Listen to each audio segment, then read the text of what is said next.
दोस्तों बीते कुछ सालों में भारत और नेपाल के बीच हुई इस गलतफहमी का फायदा चाइना ने खूब उठाया है। अगर इसके शुरुआत की बात करें तो साल 2008 में नेपाल ने अपने आप को एक डेमोक्रेटिक कंट्री डिक्लेयर कर दिया था। और दोस्तों इस डेमोक्रेटिक नेपाल के पहले प्राइम मिनिस्टर बने पुष्प कमल दहल प्रचंड, जो कि एक माओइस्ट लीडर थे।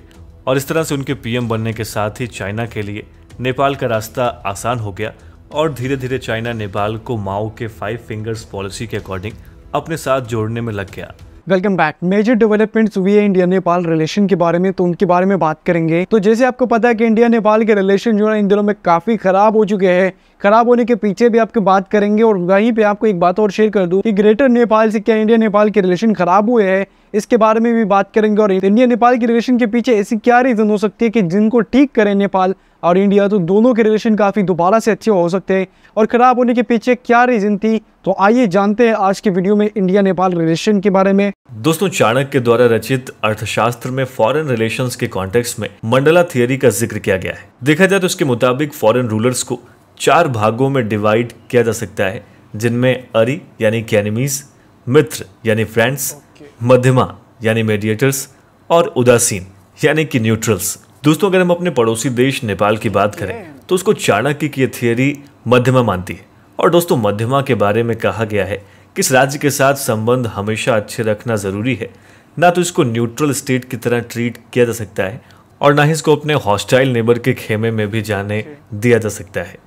दोस्तों कहीं ना कहीं भारत इसी सिद्धांत को फॉलो करते हुए नेपाल के साथ अपने रिश्ते को निभाता आया है। लेकिन पिछले कुछ सालों में भारत और नेपाल के रिश्तों में अनबन की खबरें भी आती रही हैं। ऐसे में ये समझना ज़रूरी हो जाता है कि क्या नेपाल आज भी हमारा दोस्त है।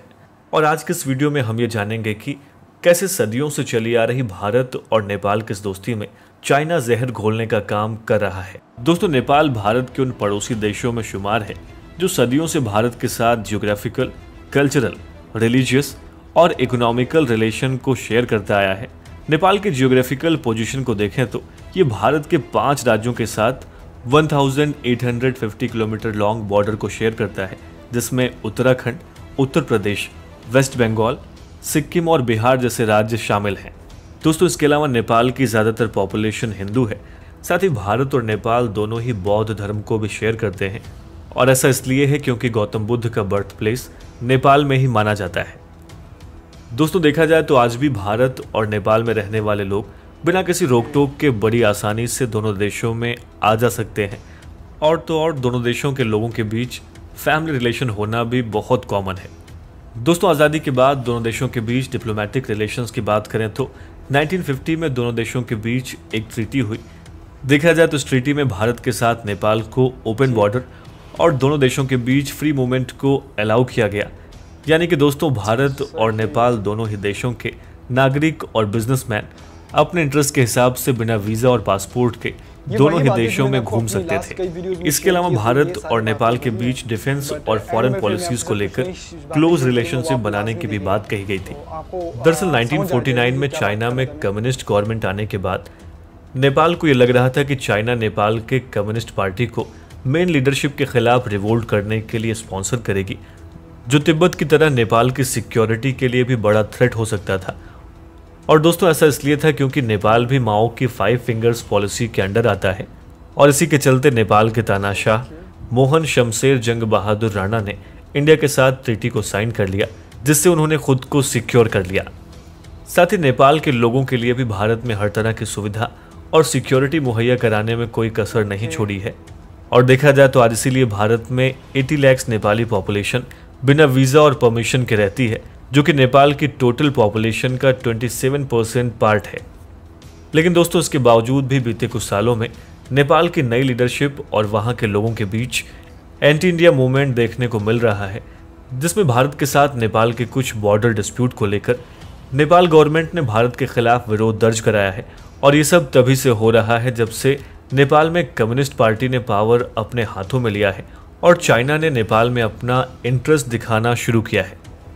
ऐसे में आइए समझते हैं कि चाइना के इंटरवेंशन की वजह से भारत और नेपाल के रिश्तों पर क्या प्रभाव पड़ा है।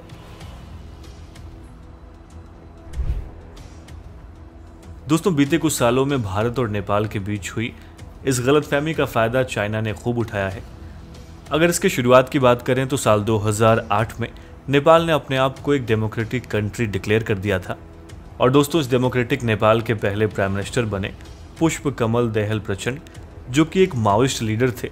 और इस तरह से उनके पीएम बनने के साथ ही चाइना के लिए नेपाल का रास्ता आसान हो गया और धीरे धीरे चाइना नेपाल को माओ के 5 फिंगर्स पॉलिसी के अकॉर्डिंग अपने साथ जोड़ने में लग गया। दोस्तों, आपको याद हो तो साल 2015 में नेपाल ने अपना कॉन्स्टिट्यूशन भी लागू किया और अनफॉर्चुनेटली इसी कॉन्स्टिट्यूशन से पैदा हुई परिस्थितियों ने नेपाल को भारत के खिलाफ कर दिया। दरअसल दोस्तों, भारत नेपाल के इस नए कानून को मानने के लिए तैयार नहीं था और इसकी वजह ये थी कि नेपाल के नए कॉन्स्टिट्यूशन के जरिए नेपाल में रहने वाले मधेसी कम्युनिटी के राइट्स को वायलेट किया जा रहा था, जिसके खिलाफ मधेसी लोग आंदोलन भी कर रहे थे। और देखा जाए तो इंडियन लीडर्स मधेसियों से भी मुलाकात कर रहे थे। लेकिन दोस्तों, इन सब के बावजूद भी नेपाल भारत की बात को मानने के लिए तैयार नहीं था। वहीं दूसरी ओर भारत को इस बात का डर था कि अगर ये संविधान लागू होता है तो मधेसियों के खिलाफ हिंसा भड़क जाएगी। और इसके पीछे का कारण ये था कि मधेसी लोगों को नेपाल के पहाड़ी लोग एंटी नेपाली या फिर भारत का करीबी मानते थे। देखा जाए तो मधेसी लोग बेसिकली तराई रीजन्स में रहने वाले लोग होते हैं जो साउथ नेपाल का हिस्सा हैं। और वहाँ रहने वाले मधेसी लोग भारत के साथ अपना कल्चर भी शेयर करते हैं। इसीलिए भारत नेपाल के लोगों के राइट्स को सिक्योर करने के लिए नेपाल के उसके कॉन्स्टिट्यूशन में कुछ बदलाव करना चाहता था। लेकिन दोस्तों, नेपाल इसके लिए बिल्कुल भी तैयार नहीं हो रहा था और इसीलिए भारत ने साल 2015 में नेपाल की इकोनॉमिकली ब्लॉकेडिंग की, यानी कि 20 सितंबर 2015 को जैसे ही नेपाल में संविधान लागू हुआ उसके 4 दिन बाद से ही भारत से नेपाल को जाने वाले सभी सामानों की बॉर्डर पर ब्लॉकेडिंग की गई, जिसके चलते नेपाल में रहने वाले लोगों और वहाँ के लीडर्स के मन में भारत के लिए और नेगेटिविटी बढ़ गई। दोस्तों, भारत की इकोनॉमिक ब्लॉकेडिंग के बावजूद भी नेपाल ने अपने संविधान में कोई परिवर्तन नहीं किया और इसी का फायदा उठाया चाइना ने। दोस्तों, मार्च 2016 में द वायर में एक रिपोर्ट पब्लिश हुई थी और इस रिपोर्ट की हेडलाइन थी India's blockade has open the door for China in Nepal. दोस्तों, इस रिपोर्ट में बताया गया है कि 20 सितंबर 2015 के बाद जैसे ही भारत ने ब्लॉकेडिंग की, बहुत से चाइनीज ऑफिशियल्स ने उसी समय काठमांडू में विजिट किया। साथ ही नेपाल के बड़े लीडर्स जैसे कि प्रचंड जैसे लीडर चाइना के दौरे पर गए, जिसके अब इंडिया नेपाल के रिलेशन एक साइड पे खराब होते हैं इनके प्राइम मिनिस्टर की वजह से। प्राइम मिनिस्टर को सारे लोग जो है ब्लेम कर रहे हैं, नेपाल के प्राइम मिनिस्टर को इसलिए ब्लेम कर रहे हैं कि ये प्राइम मिनिस्टर इससे 2 दफा पहले भी प्राइम मिनिस्टर बन चुका है और प्राइम मिनिस्टर बनने के पीछे वो सबसे पहले इंडिया की बजाय नेपाल से चाइना अपनी फर्स्ट विजिटिंग की थी उन्होंने।